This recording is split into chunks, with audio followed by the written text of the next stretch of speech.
रेखीय आवर्धन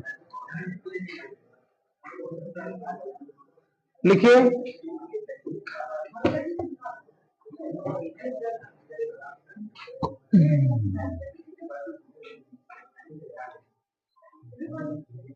बोले, लिखिए प्रतिबिंब की लंबाई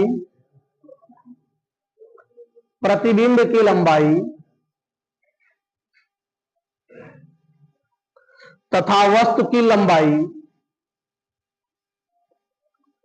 प्रतिबिंब की लंबाई तथा वस्तु की लंबाई के अनुपात को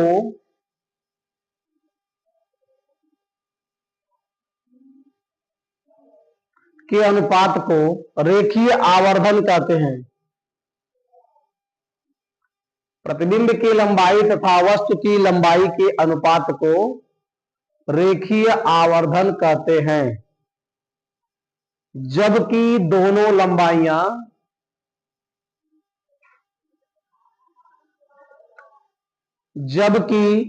लंबाइयां मुख्य अक्ष के लंबवत नापी गई हों। जबकि दोनों लंबाइयां मुख्य अक्ष के लंबवत नापी गई हों।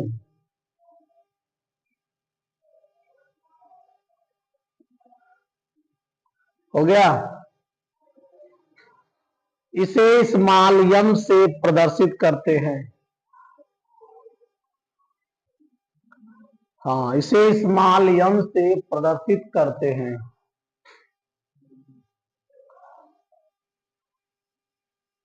हो गया। तो परिभाषा बताया गया आपको, प्रतिबिंब की लंबाई और वस्तु की लंबाई के अनुपात को रेखीय आवर्धन कहते हैं। अब ये जो रेखीय आवर्धन है, चाहे दर्पण हो चाहे लेंस हो, सबके लिए क्या होता है, एक जैसा परिभाषा होता है, ठीक है ना। लेकिन इसमें कंडीशन दे रखा है कि जो दोनों लंबाइयां हो मुख्य अक्ष के क्या हो, लंबवत नापी गई। जो मुख्य अक्ष इस तरह से है, एक इधर से हो और एक क्या हो, इधर से, ठीक है ना। दोनों लंबाइयां क्या हो, मुख्य अक्ष के लंबवत नापी गई हो।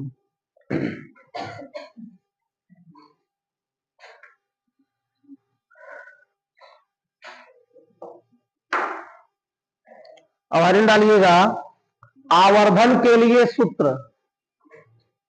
आवर्धन के लिए सूत्र,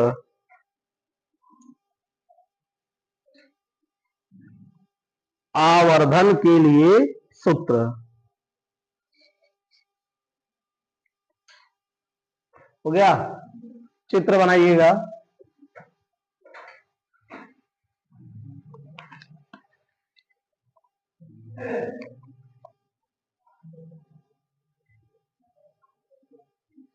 ये कौन सा दर्पण है, अवतल दर्पण।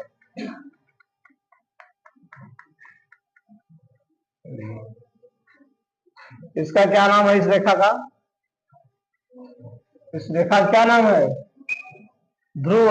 यहाँ पे क्या है, ध्रुव, और इसको क्या बोलते, इस रेखा को मुख्य अक्ष बोलते हैं, ठीक है ना, प्रिंसिपल एक्सिस। और इस मुख्य अक्ष पर हम लोग एक वस्तु ले लिए हैं, ओ डैश।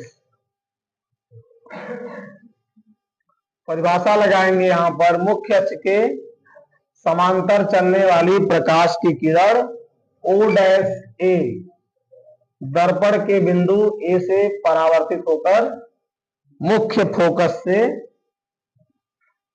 जाती है। ठीक, यहां पे क्या है, मुख्य फोकस है, और यहां पे आपका क्या होगा, वक्रता केंद्र सी है। दूसरी प्रकाश किरण क्या होगी, दर्पण के वक्रता केंद्र ओ से जाएगी ओ डैश बी। दूसरी प्रकाश किरण ओ डैश बी दर्पण के वक्रता केंद्र सी से होकर जाती है, दर्पण पर अभिलंबवत पड़ने के कारण क्या आती है, वापस लौट आती है। ठीक, हम लोग क्या करते हैं, यहां पर एक अभिलंब खींचते हैं इस तरह से।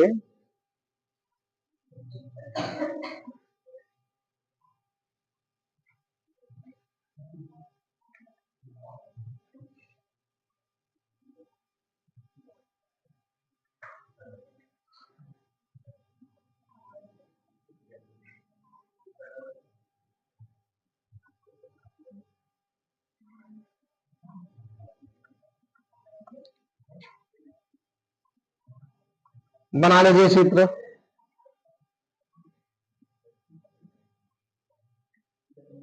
यह आई हो जाएगा और यह आई डैश होगा आपका। दर्पण आपका है M1 और M2।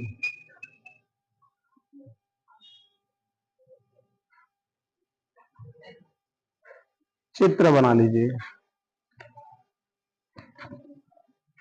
बन गया सबका? चलिए लिखिए इसमें, लिखिएगा माना M1 M2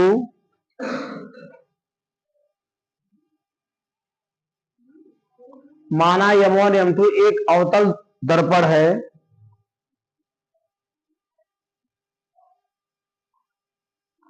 इसका ध्रुव P, इसका ध्रुव P कामा मुख्य फोकस F, सब कैपिटल रहेगा, P भी कैपिटल रहेगा, F भी कैपिटल रहेगा। मुख्य फोकस कैपिटल F तथा वक्रता केंद्र कैपिटल C है।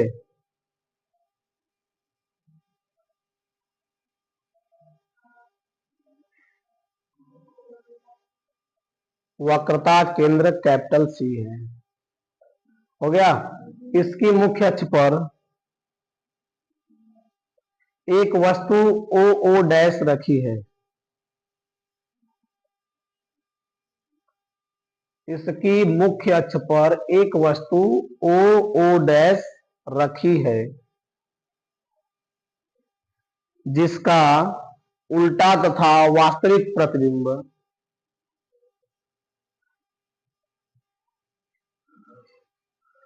जिसका उल्टा तथा वास्तविक प्रतिबिंब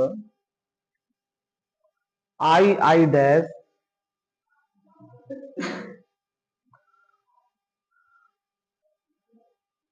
बनता है।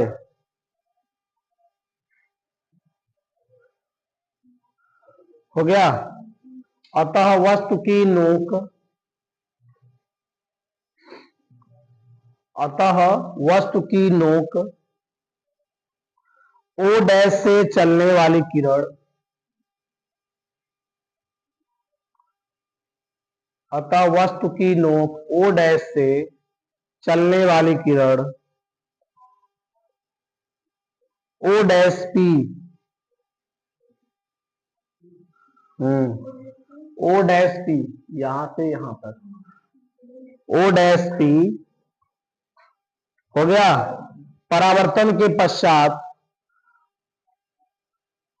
O डैश P परावर्तन के पश्चात प्रतिबिंब की नोक O डैश P परावर्तन के पश्चात प्रतिबिंब की नोक I डैश से होकर जाएगी।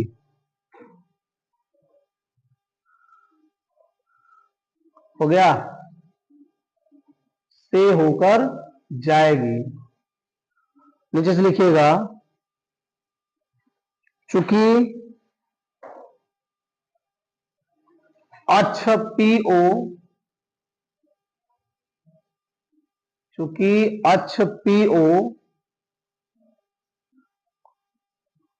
दर्पण के बिंदु P पर अभिलंब है, चूंकि अक्ष PO दर्पण के बिंदु P पर अभिलंब है, अतः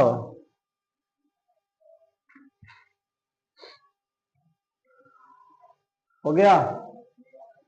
अतः उसके आगे से लिखिएगा, देखिए क्या हो जाएगा, पहले सुन लीजिए इतना क्या बताया गया है। मान लिया गया कि माना M1 M2 एक अवतल दर्पण है जिसका ध्रुव P, मुख्य फोकस F तथा वक्रता केंद्र C है। ठीक है।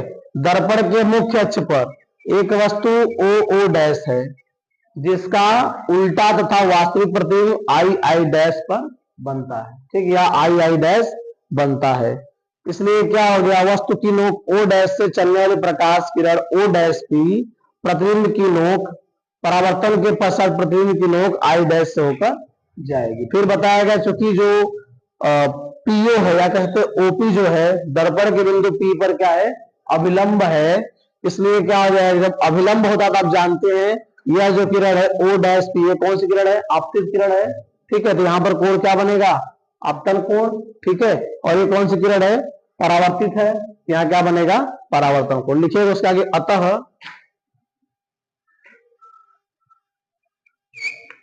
O dash P O. ठीक है, ओ डैश पी ओ आपतन कोण। उसके आगे लिखिए अतः कोण ओ डैश पी ओ आपतन कोण तथा तथा ओ पी आई डैश कोण O P I dash, O P I dash यानी यह वाला कोण, तथा ओ पी आई डैश परावर्तन कोण है, ओ पी आई डैश परावर्तन कोण है। हो गया, या होगा भी ले सकते हैं।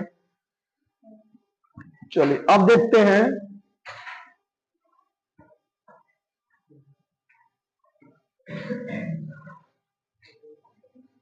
चलिए तो हम लोग जानते हैं परावर्तन के नियम से क्या होता है, यह कोण और यह कोण क्या होते हैं, बराबर होते हैं। लिखेंगे कोण ओ डैश पी ओ बराबर कोण ओ पी आई डैश बराबर हो गया, क्यों, परावर्तन के नियम से।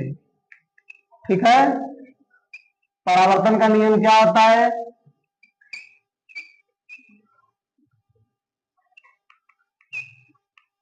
परावर्तन का नियम होता है कि परावर्तन कोण सदैव आपतन कोण के बराबर होता है। इसलिए मैंने यह कोण इस कोण के बराबर कर दिया, यानी कि कोण ओ डैश पी ओ बराबर हो गया कोण ओ पी आई डैश के। ठीक है ना, और साथ ही अगर आप देखेंगे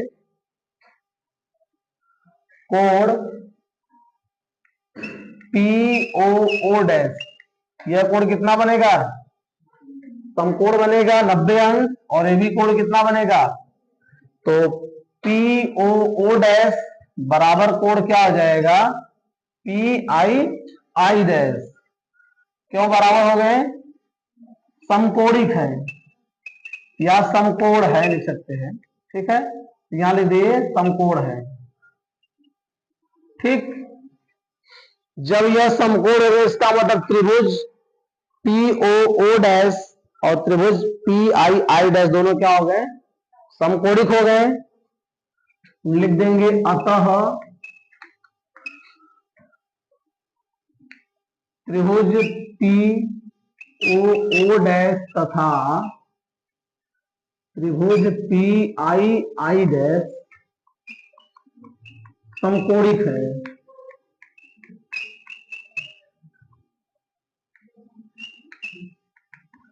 समकोणिक है कि मतलब क्या हो गया, समरूप है, एक दूसरे के जैसा है, बड़ा छोटा जो भी है। ठीक है ना, समरूप का मतलब क्या, एक जैसा दिखने को। ठीक है ना, तो ये और ये दोनों क्या है, समरूप है।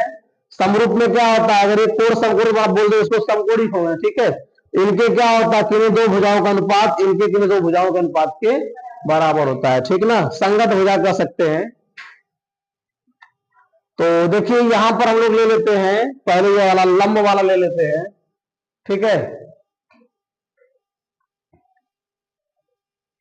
तो ओ ओ डैश बटे क्या हो जाएगा, पीओ ले लेते हैं। ठीक, पहले मैं इस त्रिभुज की बात कर रहा हूं पी ओ ओ डैश। ठीक है, क्योंकि यह कोण इस कोण के बराबर होगा, यह कोण इस कोण, इसका मतलब जो अगला कोण इसका बनेगा, इस वाले का यह कोण और इस वाले का यह कोण, दोनों क्या हो जाएंगे, बराबर। ठीक है ना, इसलिए क्या हो रहा, पूरा समरूप बन जा रहा है। तो इसकी इस भुजा का अनुपात और इस भुजा का अनुपात किसके बराबर लेते हैं, इसके आई आई डैश की। ठीक है ना, आई आई डैश बटे क्या कर लेते हैं, पी आई कर लेते हैं। ठीक, तो इसको थोड़ा सा व्यवस्थित कर लेते हैं, ओ ओ डैश बटे आई आई डैश, इसको ऐसे कर सकते हैं, इसको इधर और इसको इधर भेज देते हैं। ठीक है, पीओ बटे पी आई। अब मान लेते हैं, माना मान लेते हैं, माना। देखिए ओ डैश क्या है, मुख्य अक्ष पर लंब है, यानी ये वस्तु है, ठीक है। वस्तु की लंबाई को मान लेते हैं y1 है, ठीक है। माना O dash is equal to y1, ये धनात्मक होगा कि ऋणात्मक? मुख्य अक्ष के ऊपर तो क्या होगा यार, धनात्मक होगा, ठीक है, प्लस y1। उसके बाद आई डैश, आई डैश क्या है, ये प्रतिबिंब की लंबाई है, इसको मान लेते क्या है, y2 है। तो ये क्या हो जाएगा, माइनस का y2 होगा, क्योंकि ये क्या है, मुख्य अक्ष के नीचे है, ठीक ना। PO क्या होगा, PO ध्रुव से वस्तु तक की दूरी को क्या बोलते हैं, U बोलते हैं, ठीक। ये क्या हो जाएगा, माइनस U। क्यों माइनस होगा, क्योंकि ध्रुव के बाएं तरफ है, ठीक ना। तथा PI बराबर ध्रुव से प्रतिबिंब तक की दूरी क्या बोलते हैं, V। ये हो जाएगा माइनस V, ठीक, क्योंकि सभी दूरियां क्या है, बाएं तरफ है, जो मुख्य अक्ष के ऊपर उसको धनात्मक, जो नीचे उसको ऋणात्मक, ठीक है। रख लेते हैं,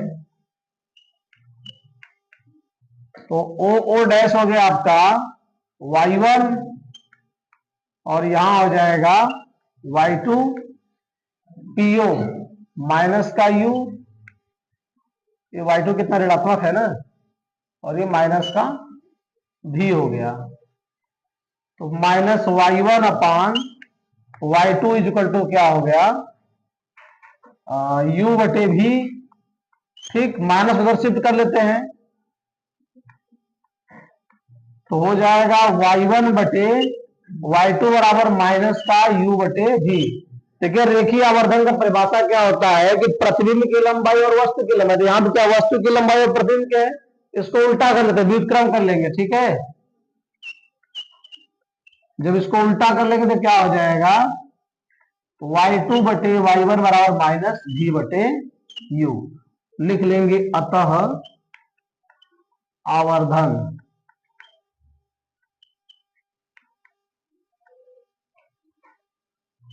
यम बराबर क्या हो जाएगा, y2 बटे y1 बराबर माइनस V बटे U, ठीक। इसी को बोलते हैं यम क्या होता है, प्रतिबिंब की लंबाई और वस्तु की लंबाई, y2 बटे y1 और y2 बटे y1 का मान क्या, माइनस V बटे U। ये आ गया आपका दर्पण का सूत्र, ठीक है। ये क्या अवतल दर्पण के लिए, और ऐसे ही क्या होगा, उत्तल दर्पण के लिए भी होगा, ठीक है, नोट कर लीजिए।